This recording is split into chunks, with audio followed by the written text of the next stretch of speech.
تو در حقیقت دین کی تعلیمات کا لب لباب یہ محمد رسولullah صلی اللہ علیہ وسلم نے نبوت سے پہلے حلف الفضول میں حصہ لے کر یہ پیغام دیا ہے کہ جو پہلی شے اللہ کی محبت کا جو تقاضا ظاہر ہوتا ہے وہ اللہ کے اس کنبے پر جو ظلم و ستم ہو رہا ہوتا ہے اس کے مقابلے میں ظاہر ہوتا ہے، ظالم کے مقابلے میں ظاہر ہوتا ہے۔ آپ کے معاشرے میں ظلم ہو، زیادتی ہو، ایک طبقہ دوسرے طبقے کا خون چوس رہا ہو، آپ اللہ والے ہوں اور آپ کو کوئی غیرت نہ آئے، اس پر کوئی جوش نہ پیدا ہو، یہ دو باتیں جمع نہیں ہو سکتی۔ درد دل کے واسطے پیدا کیا انسان کو، وگرنہ کم نہ تھے طاعت کو کرو بیاں، تو وہ تو فرشتے وہ کام کرنے کے لیے کافی تھے۔ آپ کا تو پتہ یہاں سے چلے گا۔ البتہ محمد رسول اللہ صلی اللہ علیہ وسلم کو جب رسالت پر کے مقام پر فائز کیا گیا تو اس سیرت کا مطالعہ یہ بتاتا ہے کہ حضور کی سمجھ میں یہ بات بالکل شروع میں آ گئی کہ یہ انفرادی سطح پر کوئی چھوٹی موٹی جماعتیں بنا کر ویلفیئر کا کام کرنا یہ غربت کو نہیں ختم کر سکتا۔ آپ 10 غریبوں کے پیٹ بھریں گے، یہ باطل نظام 50 نئے غریب پیدا کر دے گا۔ اس کا بہترین طریقہ یہ ہے کہ اس پورے نظام کو عدل پر مبنی کر دیا جائے تاکہ غریب پیدا، اللہ نے تو وسائل ساروں کے لیے، ساروں کی ضرورتیں پوری کرنے کے لیے اتارے، یہ ایک بیچ میں طبقہ ہے جو ان وسائل کے اوپر قابض ہو گیا ہے جس کی وجہ سے غریب پیدا ہو رہے ہیں۔ تو میں اگر اس طبقے کو ختم کیے بغیر غربت کے غریبوں کی مدد کرنے چلا ہوں تو در حقیقت میں سر ان ظالموں کو کر رہا ہوں، ان پر الزام نہیں آئے گا کہ کوئی غریب ہے یہاں۔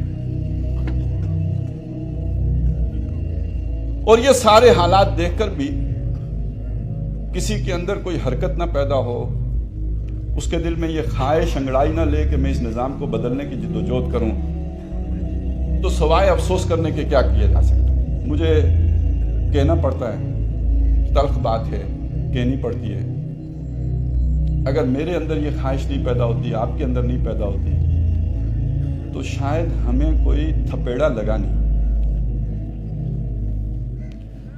میرے گھر میں شاید میرے بچوں کی کل کی ضرورت ہے، دودھ پیتے بچے کے فیڈر میں ابھی دودھ ہے، اس لیے مجھے احساس نہیں۔ میرے گھر میں کوئی شاید ایسی بیماری میں مبتلا نہیں ہوا کہ جس کا علاج میرے بس سے باہر ہو۔ اور بات بھی کہہ دوں، میری بیٹی پہ، بہن پہ، بیوی پہ گلی کے بدماش کی ابھی نظر نہیں پڑی۔ اس ظالم معاشرے میں لوگوں کی عزتیں پامال ہوتی یا نہیں ہوتی؟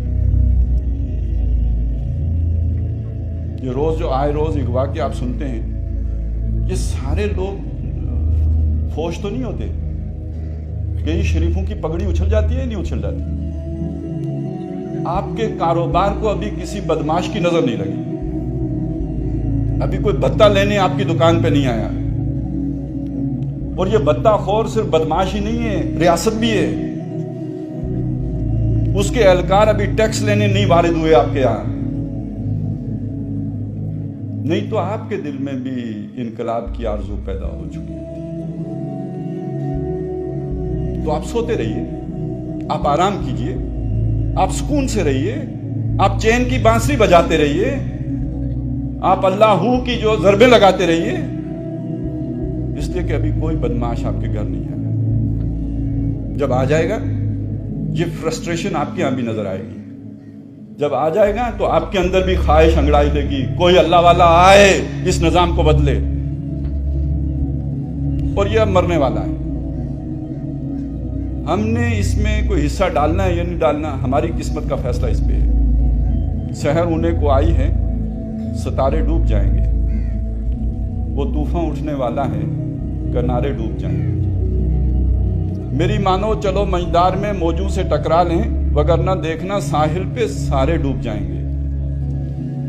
ہم نہیں کریں گے تو اللہ تعالیٰ نے تو ایک حرکت پیدا کر دی ہے، ہمارے گرد وہ سارے حالات بن چکے ہیں، نیا نظام انگڑائی لے رہا ہے، وہ اللہ کا عادلانہ نظام ہوگا۔